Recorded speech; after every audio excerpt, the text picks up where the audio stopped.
មេឃអើយមេឃឆ្លាប់ហើយមានភ្លៀងប្រែជារាំងតើមកពីអ្វី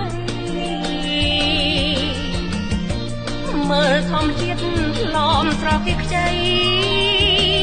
អីលើខ្សែអត់មានអ្វីសោះឡើយមេឃអើយមេឃនឹងដឹងតនកម្មរាប់ម៉ឺនឆ្នាំឬក៏យ៉ាងណាខែនដីរិះស្ងួតហួនប្រេងក្រឡាឬក៏ផ្ដោតទីតាមចិនតាខឹងបើខឹងមិនព្រមអើយភ្លៀងចង់ទុំតែសន្តងព្រមទឹកសន្តាធ្លៀងជោគចំផ្ដល់ជាដង្ហើមធម្មជាតិឲ្យសាមកុំបីក្រៀមស្រពោធម្មជាតិច្រៀងរឿងអង្គសង្ឃឹមមេឃនៅញញឹមមិនព្រមវិចា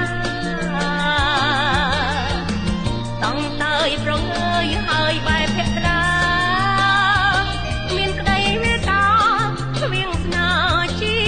សោ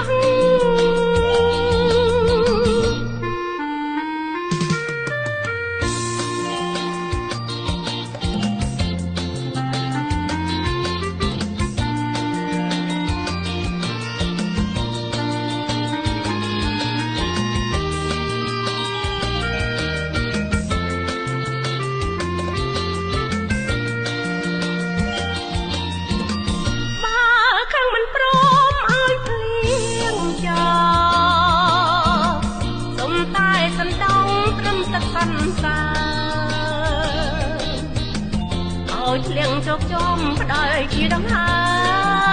មធម្មជាតិឲ្យសាមកុំបីក្រៀមស្រកូនធម្មជាតិច្រៀងរឿងអង្គសង្ឃឹមមេឃនៅញញឹមមិនព្រមវិចាតង់តើយប្រងើយហើយបែប